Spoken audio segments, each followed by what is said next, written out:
कहते हैं भगवान हर किसी को बराबर बनाता है, पर इंसान ही फर्क कर देता है, किसी को बेटी बनाकर, किसी को सौतेली बेटी बनाकर। ये कहानी है एक सीधी साधी लड़की आरती की, जिसकी माँ का देहांत उसके जन्म के समय ही हो गया था। पिता ने दूसरी शादी की, लेकिन सौतेली माँ कुसुम ने उसे कभी अपनी बेटी नहीं माना। हे भगवान, आज फिर देर हो गई, माँ फिर से चिल्लाएंगी। कहाँ मर गई आरती? चाय कहाँ है मेरी? माँ अभी लाई, पानी गर्म हो रहा है। नेहा दिन भर अपनी सहेलियों के साथ हंसती गाती घूमती रहती थी। क्या तूने सुना? कल वाले मेले में अजय आया था। उसके पिता शहर के सबसे बड़े व्यापारी हैं। अरे नेहा, तू तो पूरे गांव की सबसे खूबसूरत लड़की है। तेरी शादी तो अजय से ही होगी। गांव की गलियों में नेहा का राज था और घर की चार दीवारी में आरती का दर्द। काश मेरा भी कोई होता जो मुझसे प्यार से बात करता। पता नहीं पिताजी कब आएंगे। भगवान, सब कहते हैं तू न्याय करता है, फिर मेरे हिस्से में इतना अंधेरा क्यों? कुसुम अपने पति से फोन पर बात कर रही थी। हाँ जी, सब ठीक है। नेहा की तबीयत का थोड़ा ध्यान रखना पड़ रहा है। आरती तो एकदम खुश है, आप उसकी चिंता मत करो, मैं उसका पूरा ख्याल रखती हूँ। लेकिन असलियत कुछ और ही थी। आरती की जिंदगी की ये तो बस शुरुआत थी। अभी तो उसके नसीब में और भी इम्तिहान बाकी थे।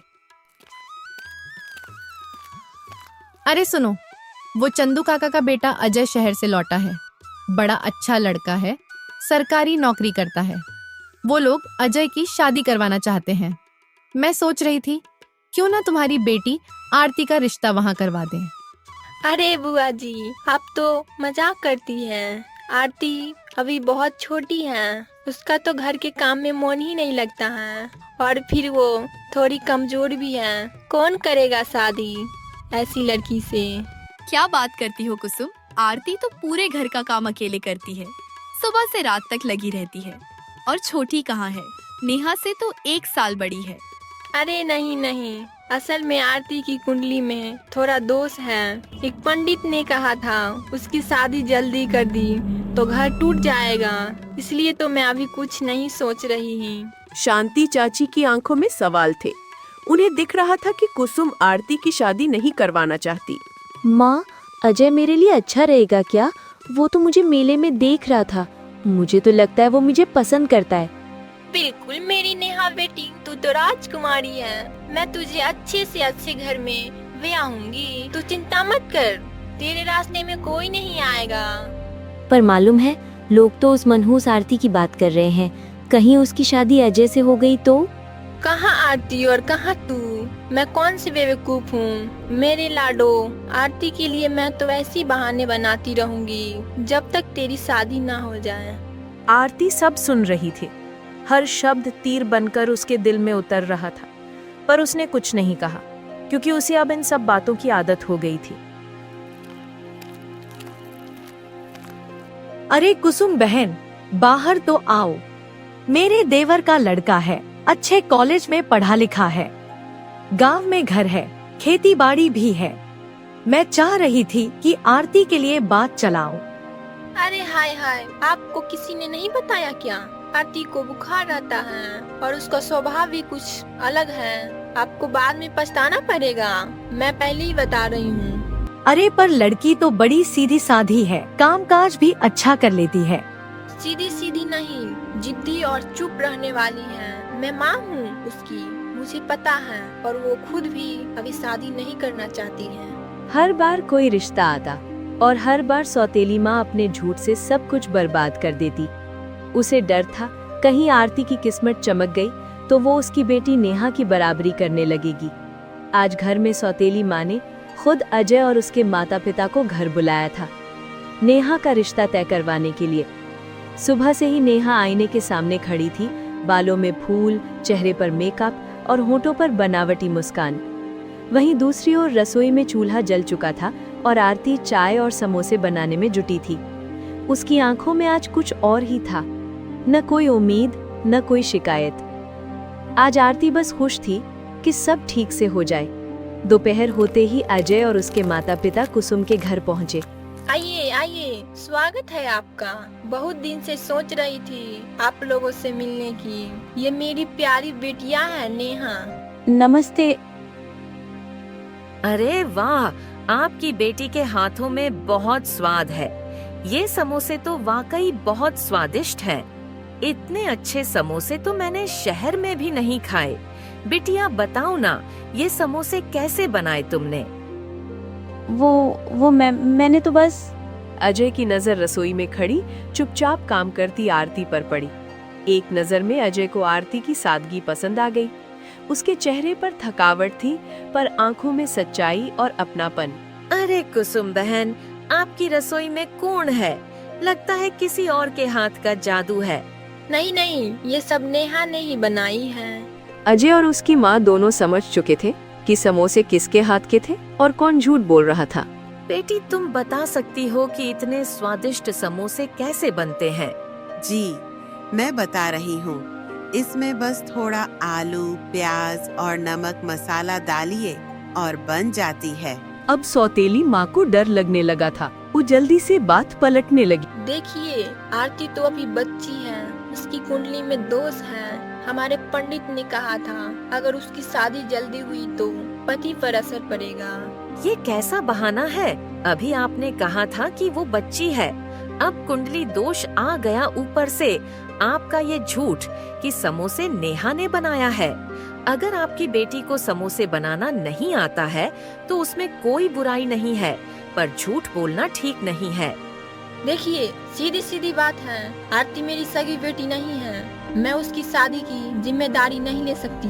आपको रिश्ता करना है तो नेहा से कीजिए, वरना आप जा सकते हैं। घर में सन्नाटा छा गया। अजय और उसके माता पिता वहाँ से उठकर चले गए। मनहूस कहीं की, समोसे ने नेहा नहीं बनाया। क्यों बताई? और क्यों रसोई में से तुम आई? जानबूझकर आई ताकि अजय तुमको पसंद कर ले? तू मनहूस है, जब भी कोई हमारे घर आता है तू बीच में आ जाती है। क्यों आई रसोई से तू? क्यों बताया कि समोसे तूने बनाया है? कुसुम के शब्द जैसे आरती के दिल में तीर बनकर धंस गए। माँ, मुझे माफ कर दीजिए। मुझे नहीं पता था कि पहले से समोसे बनाने की विधि पूछेगी। चुप, जुबान चलाती है। तुझे तो खाना नहीं देना चाहिए। भगवान ही जाने क्या पाप किया था मैंने जो तू मेरी किस्मत में आई। तूने अच्छा नहीं किया। मेरी बेटी का रिश्ता तोड़कर मैं तेरी जिंदगी बर्बाद कर दूंगी। अगली सुबह आरती के पिता का फोन आया। उनको कहा, माफ करना, इस साल मुझे छुट्टी नहीं मिल पाएगी। मैं अगले साल आऊंगा। आरती और रानी का ख्याल रखना। ये सुनकर सौतेली माँ के चेहरे पर मुस्कान खिल गई। अब देख, तेरी बापू साल भर नहीं आएंगे, तू समझ रही है ना? और अब मैं वही करूंगी जो तेरे और मेरे लिए ठीक है। तो माँ, अब देर क्यों? आरती को जल्दी घर से बाहर निकाल। उसे घर में राखे रहेंगे तो हर रिश्ता बर्बाद कर देगी। उसे शाम नेहा की कुछ शातिर सहेलियां घर आईं। इस बार हंसी मजाक के लिए नहीं, बल्कि एक गहरी साजिश को अंजाम देने के लिए। हमारे गांव में कोई ऐसा लड़का है जो बहुत गरीब हो, जिससे कोई शादी कर ले तो उसकी जिंदगी बर्बाद हो जाएगी। हाँ, रघु है ना जो बहुत गरीब है। उसकी माँ हमेशा बीमार रहती है। उसके खेत भी गिरवी पड़े हैं। वैसे क्या करना है? बस उससे आरती की शादी करवानी है। वो मनूस मुझसे तो कुछ बोल नहीं पाएगी और उसके पिताजी भी 1 साल तक घर नहीं आने वाले। अरे पर इतना बड़ा धोखा उसके पिताजी को मालूम पड़ गया तो? हम धोखा नहीं कर रहे हैं, बल्कि उसकी जिंदगी बना रहे हैं। अगली सुबह कुसुम ने मोहन के साथ आरती की जबरन शादी करा दी।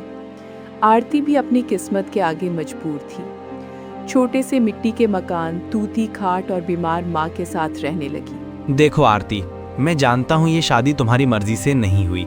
मैं भी कुछ कमाता नहीं हूँ, खेत भी कर्ज में डूबे हैं, पर मैं जल्दी ही काम ढूंढ लूंगा।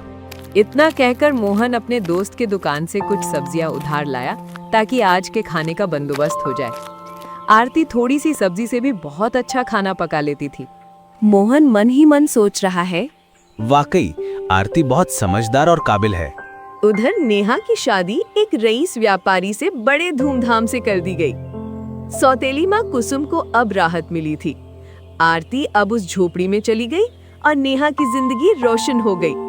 लेकिन असली खुशी आरती के नए घर में थी। माँ, हमारे पास अब अच्छे पैसे आने लगे हैं, क्यों न हम नया घर खरीद लें और कर्ज भी चुका दें। मोहन और उसकी माँ दोनों खुश थे। आरती ने खेतों में मेहनत करके और सब्जियां उगाकर घर का खर्च संभालना शुरू किया। आरती ने नेहा और कुसुम को अपने घर प्यार से बुलाया। उसकी मेहमान नवाजी और अपनापन देखकर कुसुम को एहसास हुआ कि आरती कितनी अच्छी और नेकदिल है। आरती, मुझे माफ कर दो बेटी। मैंने तुझ पर बचपन से अत्याचार किया। तेरी शादी जानबूझकर गरीब लड़के से करवा दी। मुझे माफ कर दो। कोई बात नहीं माँ, जो हुआ भले ही गलत था, लेकिन अब हम सब साथ हैं। आरती ने नफरत के बदले प्यार दिखाया। उसने कुसुम और नेहा दोनों को माफ कर दिया।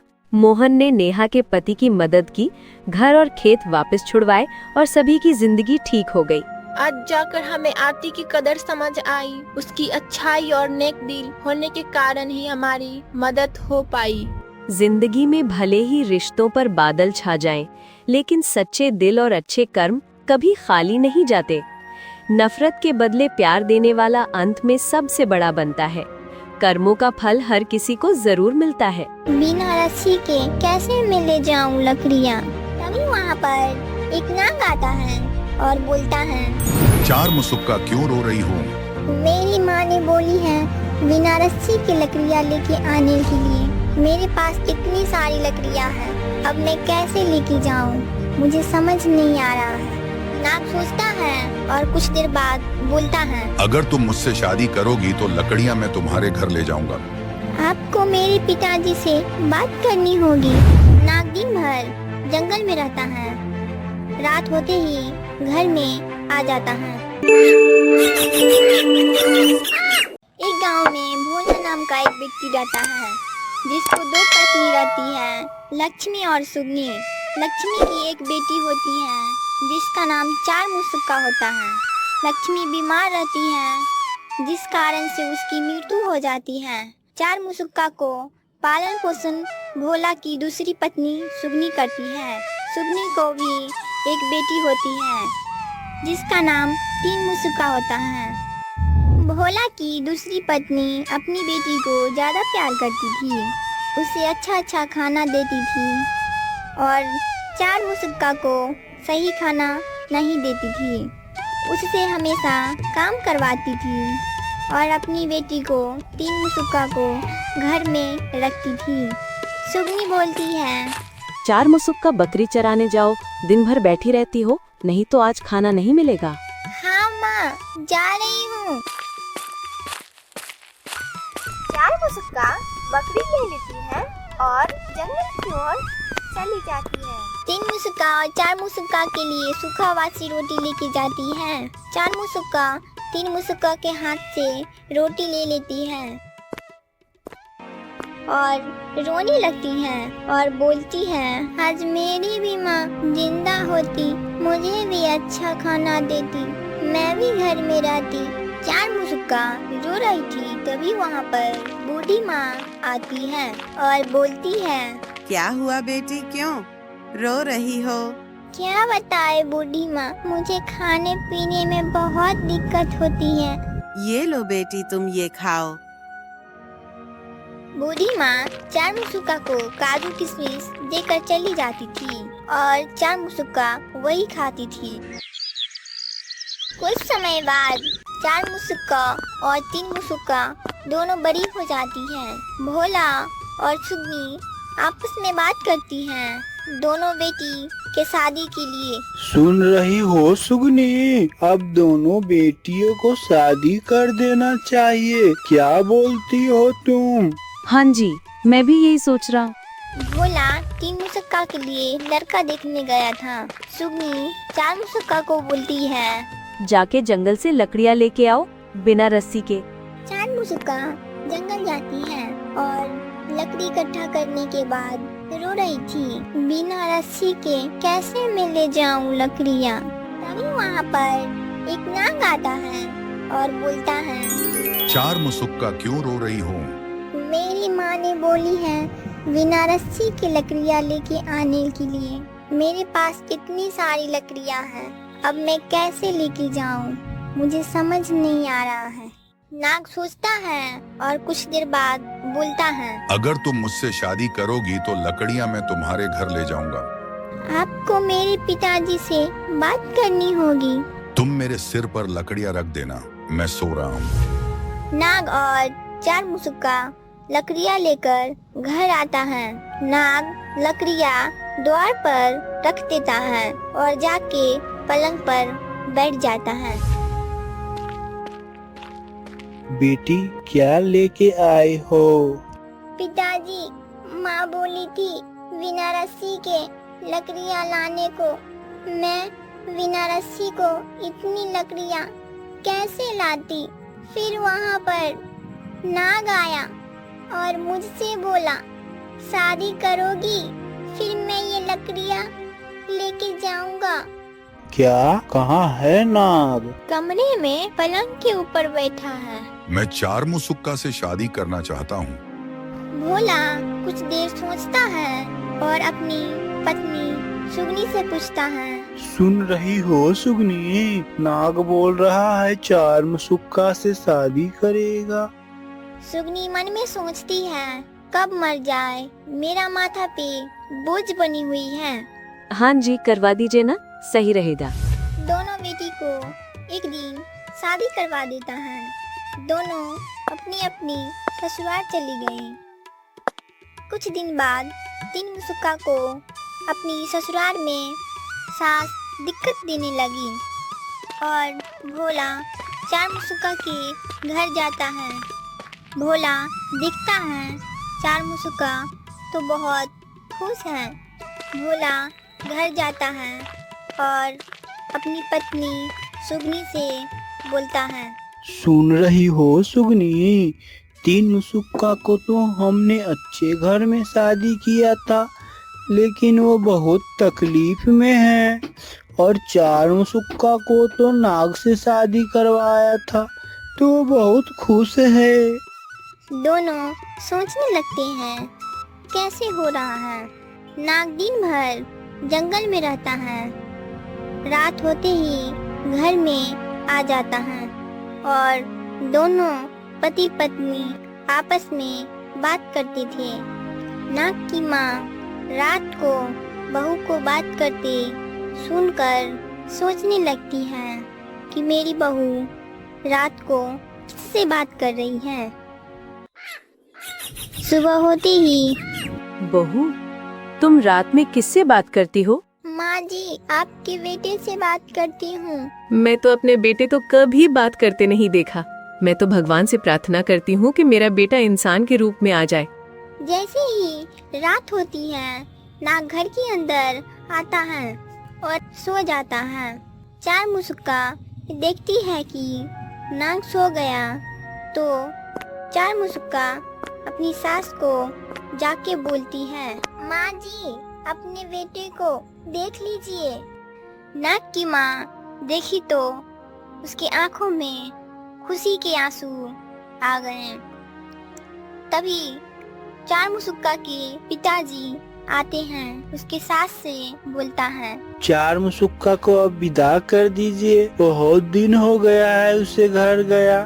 चार मुसुक्का और नाग के पिता के साथ घर जाता है। चार मुसुक्का की माँ जब नाग को देखता है तो सोचने लगती है कि ये इंसान कैसे हो गया। 2 दिन बाद नाग अपने घर आ जाता है। चार मुसुक्का की माँ ने चार मुसुक्का को बगुला का मांस खिला देती है और चार मुसुक्का मांस खाते ही बगुला बन जाती है और आसमान में उड़ जाती है। कुछ दिन बाद नाग घर आता है। चार मुसुक्का को अब विदा कर दीजिए।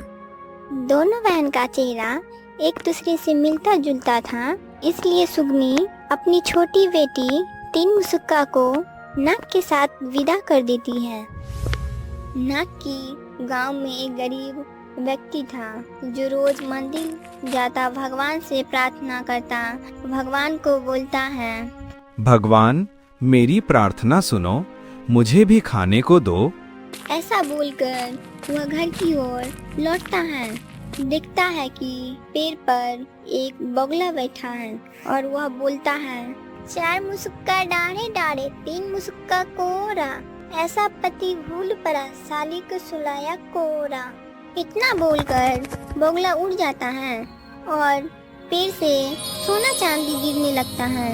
सोना चांदी वह गरीब आदमी उठा लेता है और घर के तरफ वापस लौट जाता है और वह बहुत धनी व्यक्ति बन जाता है। एक दिन गांव में एक भिखारी आता है। भिखारी गरीब के घर जाता है तो उसे भीख में सोना मिलता है। वही भिखारी नाग के घर जाता है तो उसे भीख में सिक्के दिया जाता है।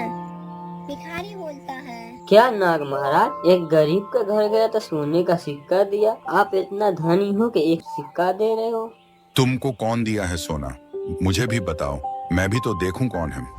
भिखारी नाग को गरीब के घर लेके जाता है। तुम लोगों के पास इतना सोना कहाँ से आया है?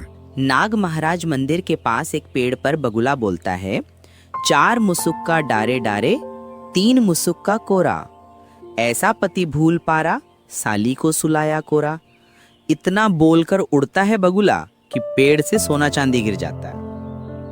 नाग ये सुनकर घर वापस आ जाता है और नाग उसी पेड़ के पास एक लकड़ी लेके जाता है।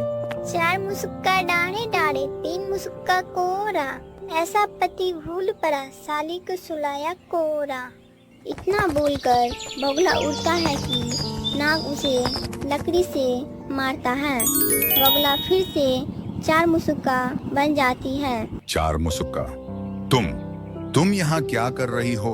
मेरी माँ ने मुझे बगुला का मीट खिला दी, जिससे मैं बगुला बन गई और माँ ने मेरी छोटी बहन 3 मुसुक्का को आपके साथ विदा कर दी। ठीक है, चलो घर चलते हैं। नाग 4 मुसुक्का को अपने घर ले जाता है और 3 मुसुक्का को उसके अपने घर पहुंचा देता है।